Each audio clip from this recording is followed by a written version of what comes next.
How do you treat people? Hear this, and I'll give you one more point and I'll pray.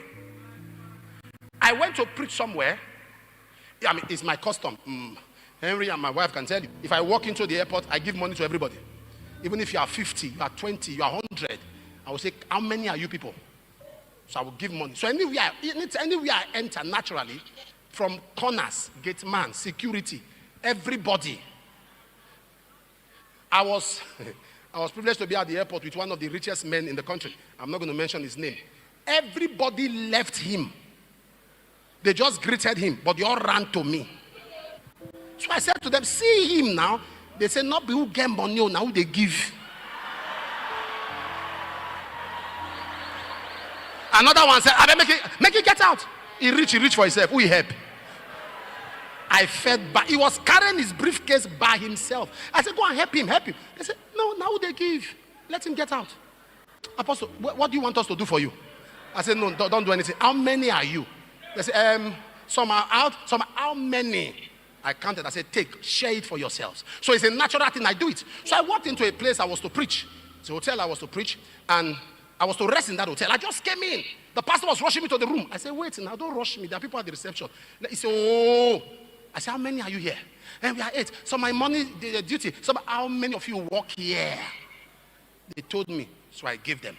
And one of them said, Daddy, my mother was in your program, blah, blah, blah. She was healed of cancer. I said, oh, bless the Lord. I ran because I came late to the meeting, dropped my bag, walked to the pulpit with the pastor, ministered. So the pastor allowed me and the protocol go. While I was going to the room, I greeted them at the reception. I come back. I said, you are in the evening session duty? They say, yes. Did they share money? They knelt down. They gave all of us, sir. Thank you, sir. Thank you, sir. While I was going, the lady who spoke about her mom squeezed a paper in my hand and winked at me with one of her eyes. I said, what did they worry this one? So I opened the paper. He said, come to the generator stand. CCTV is not there. I want to tell you something. In other words, she knew that if she's seen talking with me, the CCTV will pick her. So the generator place where the CCTV has no camera. When I walked there, she sneaked in from the back. Inside, they didn't see her. Me, I walked around. When I got there, I stood. I said, what's the matter? He said, don't enter your room. I said, what? He said, while you were there, that pastor left. And I remember, the man left the pulpit. He said, he came back here with some people. Somebody was holding a nylon bag. It's like they dropped something in your room. Don't enter. He said, sir, hold on. He said, sir, this out to go so that the camera does not pick you. Those people are criminals. So told me how I manipulated myself. And I sat down. My pastor said, sir, go to your room. I said, no, I'm not going. Sit down. We're not going to the room yet. I sat down. Not up to 20 minutes. Pastor coming with police. Walking straight. Knock. I was not there. I came out from the swimming pool session. I said, pastor, you can't check what you drop. He said, I said, as you came with me, led me to the room. That is how I followed you to the pulpit. I have not entered the room at all. So this policeman you brought, whatever you find the officer, I am not involved. Check the CCTV to check who came. They planted a pistol inside the locker. So he invited me to set me up. But kindness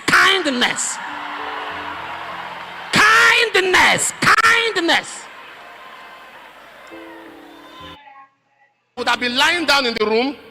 But nobody hears your side of the story. No, this generation, they don't hear your side of the story. They saw it gone. And the officer said, let us watch the CCTV. Pastor said, there's no need. Let's go. Say, go here. You gave an allegation about firearm. That is now a crime against the state. Firearm. He said, don't worry. He said, we are not going anywhere. They played the CCTV and saw him with 2 young men with face cap walking. As soon as they saw the nylon in the hand, they went to the room, they opened, they saw the same nylon, they turned. Sorry, sir, you are under arrest. And I said, officer, wait till while you are still here. I carry my kaya. While you are still here to bear witness. While I was walking out, I looked at the girl and I winked at her. And she did like this. And we walked away.